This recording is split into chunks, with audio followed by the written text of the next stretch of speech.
बिस्मिल्लाहिर्रहमानिर्रहीम। अस्सलाम वालेकुम डियर स्टूडेंट्स। हमने अपने पहले प्रोग्राम के अंदर प्रिंट स्टेटमेंट को पढ़ा था, ठीक है। आज हम थोड़ा सा आगे बढ़ते हैं, थोड़ा सा वेरिएबल्स के बारे में पढ़ते हैं कि हम वेरिएबल्स को वैल्यूज़ किस तरह असाइन करते हैं और उसे प्रिंट स्टेटमेंट के अंदर डिस्प्ले हम किस तरह करवा सकते हैं, ठीक है। तो सबसे पहले मैं दो वेरिएबल्स को वैल्यूज़ असाइन कर देता हूँ। फॉर एग्जांपल हमारे पास दो वेरिएबल हैं ए और बी। ए की वैल्यू मैंने 19 कर दी है, बी की वैल्यू मैंने 4 कर दी है, ठीक है। अब मैं ये चाहता हूँ कि हमारा जो प्रोग्राम है इन दोनों वेरिएबल्स का सम डिस्प्ले करे स्क्रीन के ऊपर। अगर मैं इसको इस तरह लिखूं कि प्रिंट की स्टेटमेंट के अंदर मैं इसको कुछ इस तरह लिखूंगा कि ए प्लस बी और मैंने इक्वल का साइन लगा दिया, ठीक है।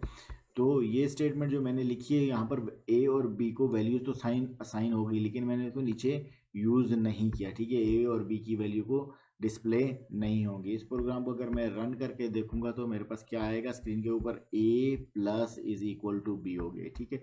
ये क्योंकि इस प्रिंट की स्टेटमेंट की डबल कोटेशन के अंदर मैंने क्या लिखा हुआ, ए प्लस बी और इज इक्वल, जो कुछ मैं लिखूंगा वो एज इट इज़ डिस्प्ले होगा। अगर मैं ए प्लस बी की जगह यहाँ सम लिख देता हूँ, सम मैंने लिखा, उसको मैं दोबारा कंपाइल और रन करूंगा तो आपको तो स्क्रीन के ऊपर जो है क्या नजर आएगा, सम इज इक्वल टू नजर आएगा, ठीक है। अब मैं ये चाहता हूँ इन दोनों वेरिएबल का मुझे स्क्रीन के ऊपर इसका सम भी डिस्प्ले हो।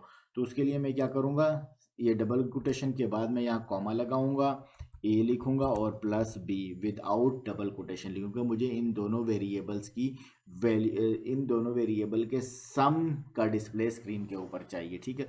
तो मैं इसको यहाँ से कंपाइल करूंगा और रन करूंगा तो ये मुझे सीधा सम आ गया, आपको यहाँ पर स्क्रीन के ऊपर नजर आ रहा होगा ये, ठीक है। अच्छा, अगर मैं इस a प्लस बी को बिल्कुल, अगर मैं इस a प्लस बी को भी डबल कोटेशन में लिख दूं तो क्या करेगा ये, आप लोग बताएं क्या करेगा। बिल्कुल ये जो है इसकी वैल्यूज को डिस्प्ले नहीं करेगा, बल्कि ए और बी को इसको भी एज अ स्ट्रिंग लेगा, उसकी वैल्यू नहीं लेगा, ठीक है। उसको हम कहते हैं ए डबल कोटेशन में हम जो कुछ भी लिखते हैं ये एज अ स्ट्रिंग होती है, ये स्ट्रिंग होती है, तो ये एज अ स्ट्रिंग लेगा। तो ये मेरे पास, क्योंकि ये हमारी डिजायर आउटपुट नहीं है, तो हमने क्या करना है, इस डबल कोटेशन को यहाँ से हटा देना है, ठीक है। यहाँ पर हमने क्या किया, इन दो वेरिएबल्स को ऐड कर दिया है, ठीक है। सिमिलरली अगर मैं लिखूं प्रिंट और यहाँ पर मैं इन दोनों का माइनस दूं या इन दोनों का डिफरेंस दूं, यहाँ मैं ब्रैकेट डबल कोटेशन में लिखा a minus b is equal to, इस a minus b is equal to से स्क्रीन के ऊपर जो है a minus b as it is print होके आएगा। मैंने कॉमा लगाया, कॉमा के बाद a और माइनस बी में लिख देता हूँ विदाउट डबल कोटेशन। तो अब क्या करेगा, इसको ज़रा हम दोबारा कंपाइल और रन करके देख लेते हैं।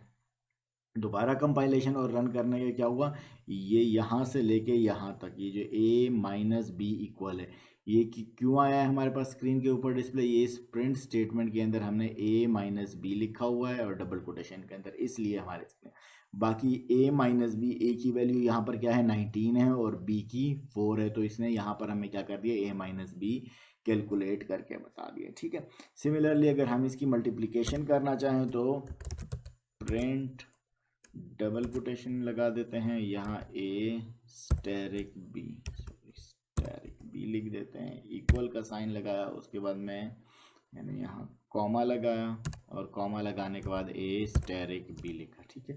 तो मैं अभी इसको यहाँ से कंपाइल और रन करूँगा तो आपके पास सम भी आ गया है, डिफरेंस भी आ गया है और प्रोडक्ट भी आ गया, ठीक है। यहाँ से अगर मैं वैल्यूज़ वगैरह चेंज करूँगा तो रिलेटिवली आपके पास आउटपुट उसी तरह आएगी जिस तरह के मैंने इनपुट लिया, ए और बी की मैं वैल्यू कुछ भी दे सकता हूँ या चेंज कर सकता हूँ। ये हमने क्या करिए, कांस्टेंट वैल्यूज दी हैं फिलहाल वेरिएबल्स को।